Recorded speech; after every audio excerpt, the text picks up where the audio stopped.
en esta charla sobre la Guinea española, sobre la Guinea que después va a ser Guinea Ecuatorial. Pienso que es un tema que merecería otra charla, que es lo que pretendo hacer ahora, pero brevemente, Canarias va a Guinea gracias al Borbón, al rey Borbón más inteligente, Carlos III, que una vez superado los plazos del humillante Tratado de Utrecht,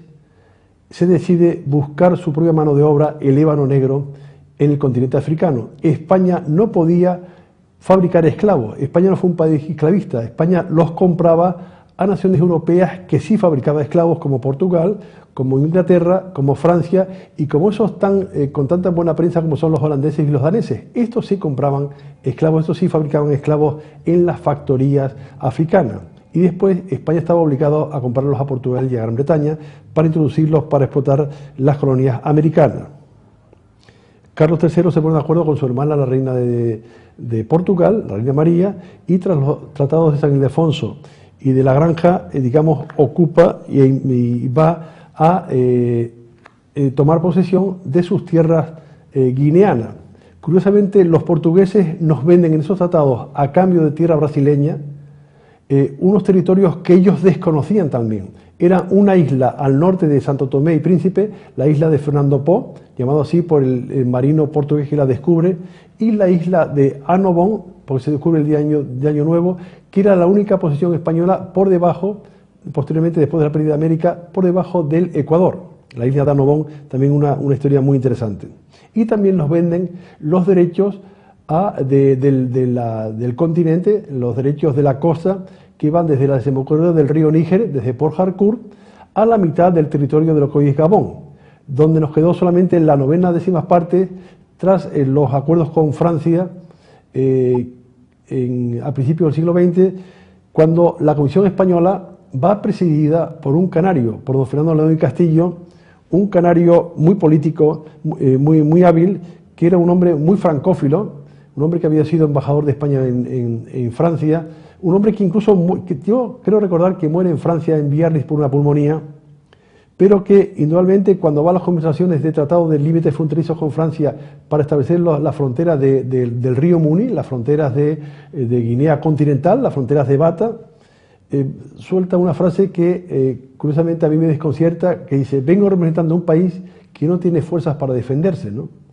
Curiosamente, paradójicamente, a don Fernando León Castillo le van a nombrar posteriormente, después de esas fracasadas negociaciones con Delcassé, el ministro francés, le nombran marqués de Río Muni, ¿no?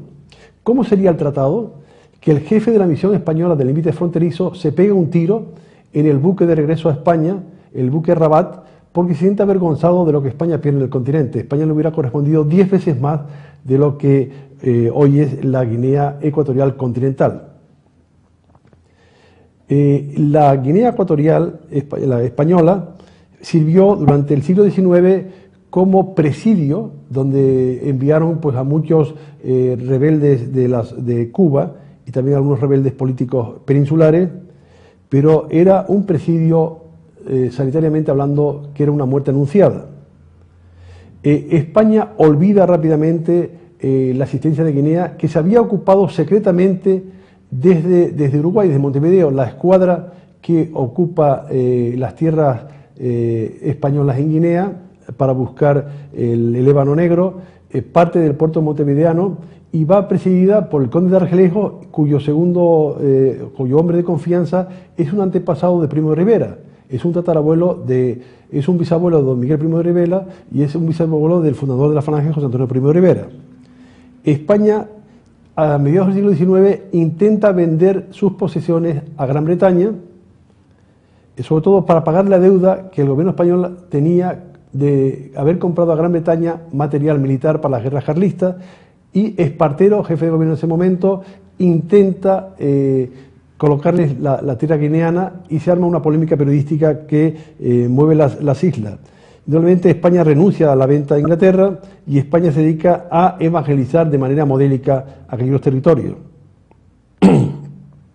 ¿Quiénes son los que evangelizan Guinea Ecuatorial? Van a ser una joven instituto religioso que son los religiosos del Corazón de María, los claretianos, así llamados porque su fundador fue San Antonio María Claret, que posteriormente va a ser beatificado y canonizado, Y San Antonio María Claret, que es un auténtico santo, fue obispo de Santiago de Cuba y posteriormente fue confesor de esa reina muy castiza, muy española, pero que también era un pendón desorejado que atendía el nombre de Isabel II. ¿Cómo sería esta buena hija de la Iglesia que el obispo San Antonio María Claret, que por cierto dice misa en Santa Cruz de Tenerife, en la Concepción, pide al Vaticano, pide a la Iglesia que le exonere sus responsabilidades como director espiritual de la reina Isabel II, ¿no?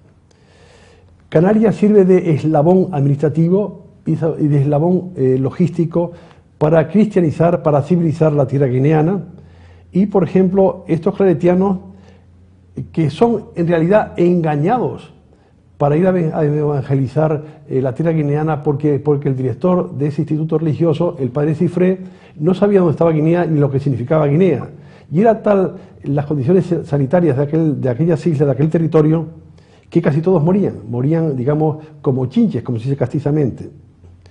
El padre Cifré pedía que los novicios de su instituto fuesen a misión, porque así no tenía que hacer el servicio militar, y él pidió ir a Cuba, donde había estado el fundador, y pidió ir a Filipinas, pero eso estaba muy saturado, y entonces el ministro de Ultramar le dice ya, cuando estaba desmoralizado, al padre Cifré, le dice, ¿y por qué no se van ustedes a Guinea Ecuatorial? Y él lo aceptó sin saber el peligro que aquello representaba, porque aquello era un auténtico calvario sanitario. Guinea Ecuatorial se ocupa y se empieza a civilizar gracias al esfuerzo de esos claretianos beneméritos que cuando salían del puerto de Santa Cruz de Tenerife o del puerto de Las Palmas, por cierto aquí está la iglesia del Pilar que servía también de apoyo logístico a esos pobres misioneros, a esos ejemplares misioneros que iban a Guinea, y en Las Palmas tenían el Colegio Claret también para venir a sanearse esos beneméritos misioneros,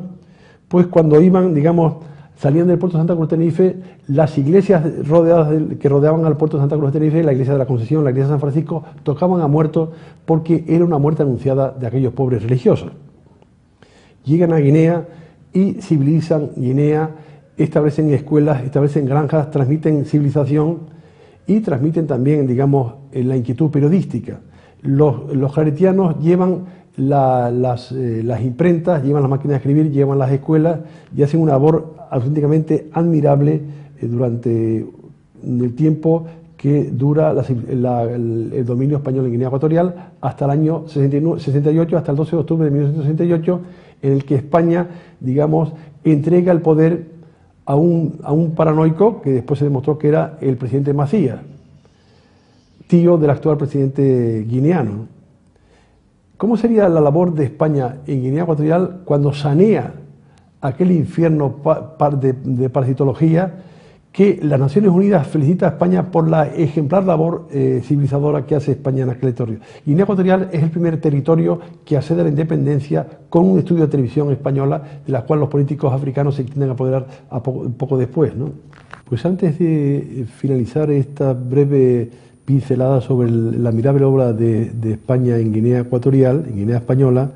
y dado que no quiero abusar del tiempo que mi tierra televisión me ha concedido, sí quiero hablarles de dos personajes que a mí auténticamente me han emocionado.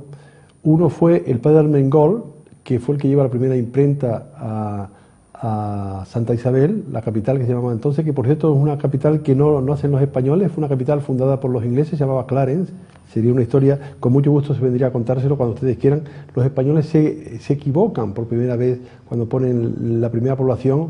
la ponen en Concepción, donde es un fracaso porque estaban enfrente del continente africano, era más fácil para acceder a las playas africanas, ¿no? Donde estaban los fans que eran temibles. Pero hay dos personajes extraordinarios, el padre de Armengol, que además edifica la catedral de Santa Isabel, lo que hoy forma parte de la zona presidencial, y sobre todo crea la primera prensa, una revista absolutamente extraordinaria que es La Guinea Española,